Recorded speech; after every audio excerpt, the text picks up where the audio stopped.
Bonjour à tous, c'est une fois de plus Intellect. Alors aujourd'hui nous venons dans le cadre du cours d'anglais. Et l'anglais que nous avons c'est The Business English, qui est l'anglais des affaires. Alors nous avons prévu deux exercices que nous allons travailler comme BAT. Et je vais nous lire le premier texte qui est dans le chapitre 1 du cours. Ensuite nous aurons un deuxième exercice que nous allons résoudre ensemble, que nous allons travailler ensemble. Et c'est ainsi que nous allons clôturer avec notre préparation dans le cadre de ce cours. Alors nous allons débuter avec le chapitre 1 qui est intitulé Réunion d'affaires, Business Meeting. Alors je vais nous lire le texte.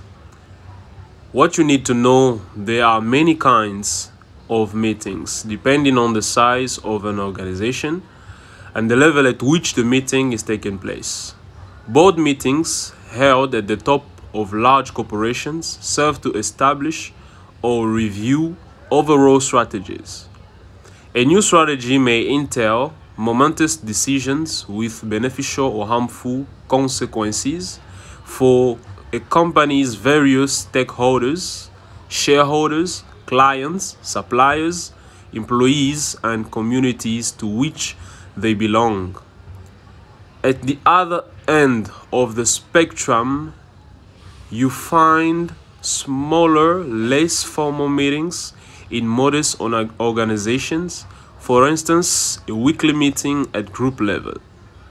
The purpose may be simply to review and solve problems that crop up during the previous week and assign tasks to participants for the following days.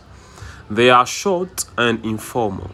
For example, it is rarely deemed necessary to write down minutes and distribute them to participants. For a meeting to be productive, participants should subscribe to its aims and cooperate to meet those aims. To induce cooperation, the chairperson should briefly remind participants before broaching a new point on the agenda of the pursued goals and of problems that need to be addressed. Participants should avoid attitudes for remarks that might trigger or provoke confrontational reactions. It is sometimes necessary to interrupt the speaker to ask for clarifications or bring up at the right time an important comment or objection. The negative impacts of interruptions should be softened by saying the speaker's name, thus acknowledging him or her, and using polite language for example, sorry to hold up the discussion, Jack. But if I may, I'd like to point out right now that there is absolutely no way the new product can be ready at the time mentioned in our plans. Alors, nous pouvons nous retrouver en face de quelques questions phares provenant de ce texte, comme ces 5 questions que nous avons résumées, 5 questions phares provenant de ce texte. La première question, c'est What's the difference between an agenda and the minutes? Alors, un agenda en français, c'est tout simplement l'ordre du jour, et the minutes, c'est le PV. Alors, la réponse à cette question, c'est The agenda is made before the meeting, whereas the minutes are written down during the meeting. Alors, cela signifie tout simplement l'ordre du jour est fait avant la réunion, tandis que le PV est écrit ou est fait pendant la réunion. Donc, la différence, c'est l'ordre du jour, c'est avant la réunion, tandis que le PV, c'est pendant la réunion.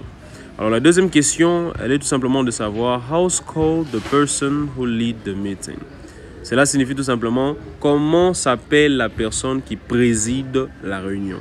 Alors, the person who lead the meeting is called chairperson.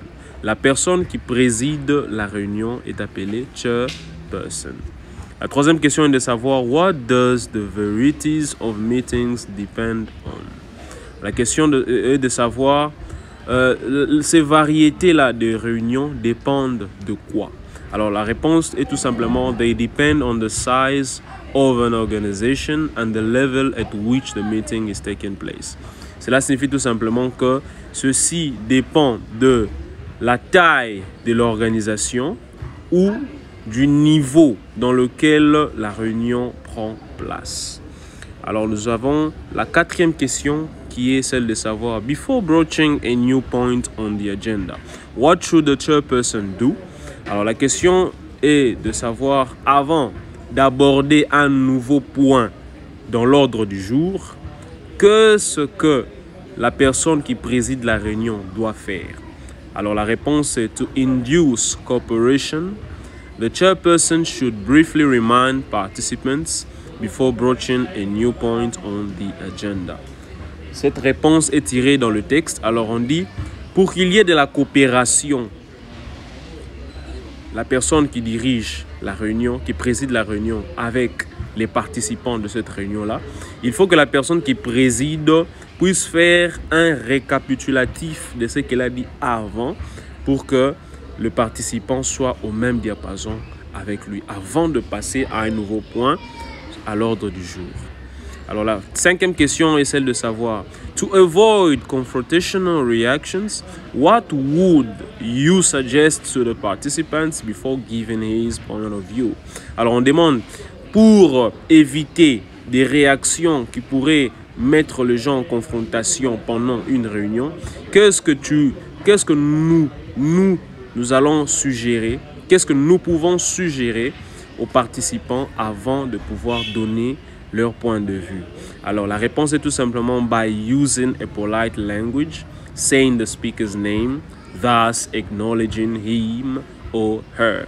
Alors cela signifie tout simplement, c'est en utilisant un langage de politesse.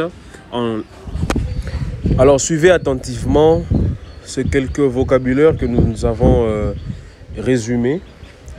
Nous les avons tirés du texte et nous les avons tirés du livre du cours. Alors, nous avons en premier lieu agenda, que nous avons vu dans le texte que nous venons de lire, qui est tout simplement l'ordre du jour. Nous avons assignment, qui est la mission. Nous avons board meeting, qui est la réunion de direction. Nous avons le verbe to broach, qui est le verbe aborder.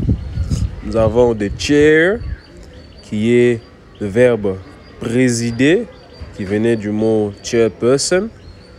Donc le verbe c'est to chair, c'est pas la chaise, mais c'est to chair qui est présider. Nous avons crop up, qui est surgir. Nous avons induce, qui est inciter à. Nous avons minutes, qui est PV. Nous avons to my knowledge, c'est à ma connaissance. Nous avons weekly, qui est hebdomadaire. Nous avons available, qui est disponible. Nous avons delivery, qui est livraison. Nous avons time limit, qui est délai. Nous avons delay, qui est le retard. Nous avons landing, qui est la réception. Nous avons raw material, qui est la matière première. Nous avons manufacturing, qui est la fabrication. Nous avons mattress, qui est matelas. Nous avons yellow, qui est jaune. Et enfin, nous avons biggest customer, qui est plus grand client, le plus grand client. C'est tout, conversation téléphonique. Ceci qui est tiré aussi dans le livre du cours, et plus précisément dans le deuxième chapitre. Alors, vous êtes responsable du service marketing de l'entreprise ABC et vous voulez passer une nouvelle commande de 3000 matelas auprès de l'entreprise Complast. La chargée des ventes de Complast s'appelle Mademoiselle Coralie. Vous voudriez vous informer sur la disponibilité des matelas dans le stock de Complast et sur le délai de livraison. Vous êtes préoccupé par le délai de livraison parce que vous avez une demande forte. Mademoiselle Coralie vous informe que Complast a connu un retard dans la réception de matières premières nécessaires à la fabrication de matelas de couleur rouge que ABC a l'habitude de commander. Cependant, vous faites comprendre à Coralie que vous pouvez accepter que 2000 matelas de couleur jaune vous soient livrés dans l'immédiat pour que vous ne puissiez pas perdre votre plus grand client. Alors la question qui nous est demandée, c'est on vous demande d'écrire en anglais votre conversation téléphonique avec Coralie. Alors, en premier lieu, c'est Monsieur Amos qui commence. Il dit good afternoon, ou soit good evening, si c'est le soir. This is, c'est entre parenthèses parce que vous pouvez ou ne pas l'utiliser. This is Mr. Amos from the marketing department of ABC. Alors, Monsieur Amos dit bonjour ou bonsoir. C'est Monsieur Amos du département de marketing de ABC. Miss Coralie, demoiselle Coralie, qui répond hello. Et c'est Mr. Amos qui parle encore. Il dit, am I speaking to Miss Coralie? Or is that Miss Coralie? Monsieur Amos dit, est-ce que je parle avec Mademoiselle Coralie? Ou est-ce que c'est Mademoiselle Coralie? Alors, Mademoiselle Coralie dit, yes, what may I do to help you, sir? Alors, Mademoiselle Coralie dit, oui, que puis-je faire pour vous aider? Alors, Monsieur Amos dit, I'd like to order again for 3,000 mattresses from Complast. And I'd like also to know about the time limit of the delivery because of the large demand that we have. Alors, Monsieur Amos dit, j'aimerais commander encore 3000 matelas de Complast. Et j'aimerais savoir sur le délai de livraison à cause du grand nombre de la demande que nous avons. Alors, Mademoiselle Coralie dit, I'm afraid we've experienced a delay on the landing of needed raw material for the manufacturing of red mattress that ABC is used to pay. Mademoiselle Coralie dit, je suis désolé. Nous avons connu un retard dans la réception de matières premières recommandées pour la fabrication de matelas rouges que ABC a l'habitude de payer. Alors, M. Amos dit, we can take immediately the delivery of 2,000 yellow mattresses for us to not lose our biggest customer. Monsieur Amos dit, nous pouvons accepter 2000 matelas jaunes pour ne pas perdre notre plus grand client. Alors, Mademoiselle Coralie dit, anything else? Is that all? Mademoiselle Coralie dit, y a-t-il autre chose? Est-ce que c'est tout? Alors, Monsieur Amos dit, indeed. Donc, non. Alors, Mademoiselle Coralie dit, Mr. Amos will call you back this afternoon or this evening. Monsieur Amos, nous allons vous revenir ou vous appeler cet après-midi ou ce soir. Monsieur Amos dit, thank you very much for your help. Il dit, merci beaucoup pour votre aide. Alors, Mademoiselle Coralie dit, thank you for calling. Have a nice day. Mademoiselle Coralie dit, merci d'appeler. Passez une bonne journée. Monsieur Amos dit, thank you likewise. Il dit, merci pareillement ou à vous autant.